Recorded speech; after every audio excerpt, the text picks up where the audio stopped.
Well, we'll just get right into it. I'm here today with Ali Benjamin of Elite Underdog Promotions. They're having their inaugural show next weekend. Ali, tell us a little bit about Elite Underdog Promotions and how you came to the promotion side of the game. Yeah, man. Basically, I have a gym. It's called Benjamin's Boxing in San Ramon, California. And I've been doing amateur shows for quite some time. I've been doing amateur shows for about 4 years. And I was always matchmaking them and, promoting them. I got with my business partner, Juan Sanchez, and he wanted to get into the professional game. So I told him, hey, let's try to work this thing out. And so that was about 7, 8 months ago, and we just put all the pieces together. And he's kind of the financial guy. I'm the boxing guy. Basically, what we saw lacking in the game was just 50-50 fights and exciting fights. Just to piggyback off the recent fights like the Ryan Garcia in Times Square fights, like there's so many fights like that or lopsided victories, especially at the club level show, where it's a dominant A side against a not so dominant B side, and we're just trying to make boxing fair again. I like that, and I think making boxing fair is important because I can't, we've all been to all the club shows, right? You got the guy with the beautiful record, you got the guy with 68 losses that only fights three weight classes below. Explain, especially since you're a gym guy, how does that not help a fighter that's developing? Because it's a false sense of security, man. Like, you're sparring guys in the gym every day that are competitive guys, and then you go into the freaking fight and you're fighting some guy who is there to lose or really just doesn't have the skill set, the conditioning, the anything to really give you good work. And then you'll get this pretty record. And then when you get to the 10, 15, 20 fight point where you actually are forced to fight someone good, you get washed and you wonder why. And you wonder why, because you didn't fight nobody. You fought people that was there just to be there. Well, I can't remember. I wish I could remember who said this to me, but there was a trainer that once said to me, everybody thinks they're a good swimmer when they only been in the kiddie pool. But once you get Yes. thrown into that deep end, it's just a different thing. And if you have no idea that that even exists, if you've just been having easy fights, sometimes it's a little more jarring for Yeah. prospects. Couldn't agree with you more. That's a great statement by that whoever that coach is. Shout out to that coach. Yeah, someday And, I'll and remember. yeah, yeah. And yeah, I just I like I'm a boxing fan. I'm a boxer first, but I'm also a boxing fan. And there's nothing better than an exciting fight. No other sporting event is like an exciting fight. And the fans don't at the club level, a lot of them they don't know the guys, but any fan knows an exciting fight and a not exciting fight. And that's just something that I know will bring those eyes in outside of the guys that are just supporting the fighter because that's their guy from their gym. And we're trying to get it a little bit further than that. Right, working on creating a good action scene. Can you run through some of the talent and some of the lineup that if people show up that they can look forward to you guys showcasing? Yes.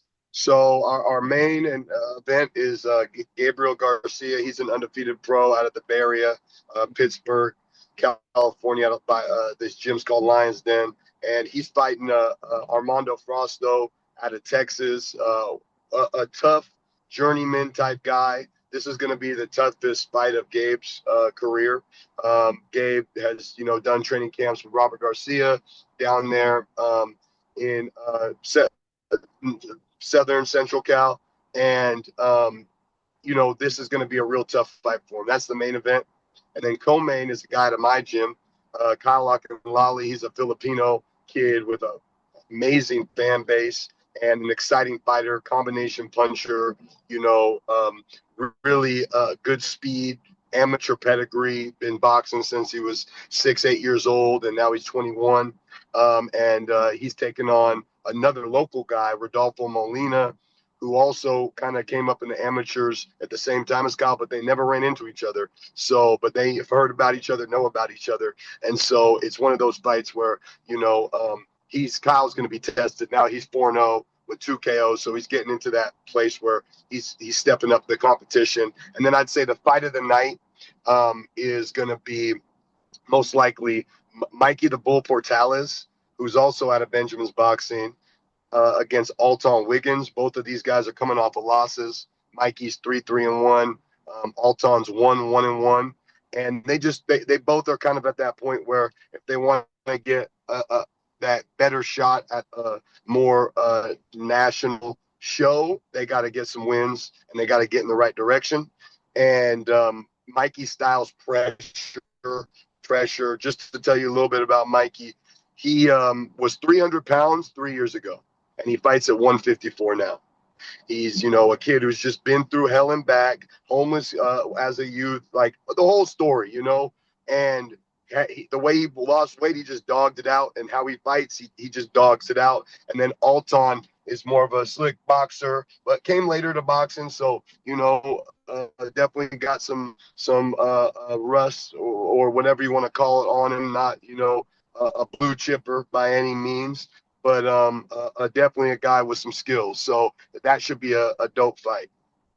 I want to follow up with you on Portales, man, because I interviewed him a while back and I didn't know any of the backstory. He was just sort of recommended to me, and I'd seen him fight, and I was like, this guy's pretty fucking exciting. Didn't he fight as low as like featherweight and junior lightweight too? I mean, there was low.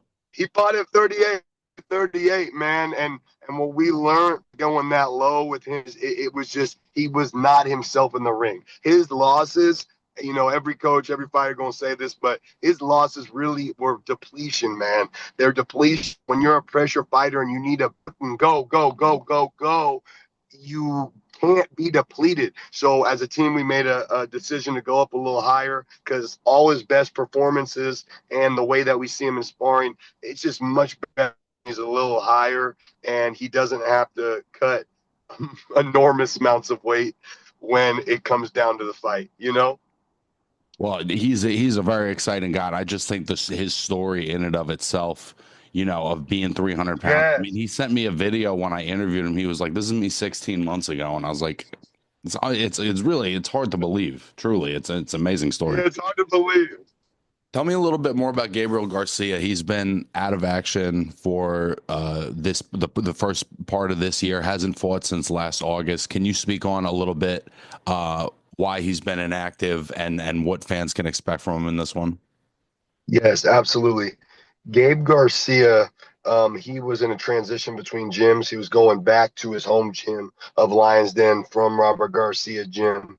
And he's just kind of at that place in his career where he hasn't got that big contract yet, and he's looking for that. And now he's going to these club shows trying to build up that resume and build up that great performance to catch the eyes of the big dogs, What are the other guys I want to ask you about? Because I hear great things from Lukey. Lukey's done some good pieces on him, but I haven't gotten to see him for myself. Can you speak a little bit on Kumar Prescott and what makes him a fighter and what you're excited about for him? What makes him a special fighter is simply his jab. To be such a big man with such a great jab. That the old saying in boxing, right hand takes you around the block, a jab take you around the world is very true. He's, I think, a 10-time national champion. He fought at heavyweight as a youth and turned pro real young at 17. He's 18, 19 now, and he's got a lot of power. So at light heavyweight in the pros, he's got a lot of power and a great jab, and he's a knockout artist. He uses that jab to set up the knockout. I think he's either 2-0 or 3-0, and he's 3 for 3 with the knockouts when it comes to his fights in the pros. I'm really looking forward to seeing him, man. Anybody that has any kind of inside scoop about him is real high on him. So I think that'll be real cool. Is there any way for somebody who like me who's not local to watch it or to stream it or to Yes. We're doing a little thing with Millions Co. Millions Co. is a little platform. They do a lot of combat sports boxing in particular. We do a pay-per-view. So just check millions.co and it'll pop up. Elite Underdog Promotions, the next generation of fighters, May 24th, a week from today. Yeah, that's the easiest way to watch it on Millions. And we'll make sure we leave that link in the description. We'll make sure we leave that ticket link in the description for any of the listeners Yes. that still wanna get in. Um, Ali, thank you so much for coming on, man. I'm looking forward to seeing how your show goes, and much success to you in the future, bro. Thank you, brother. Appreciate you having me.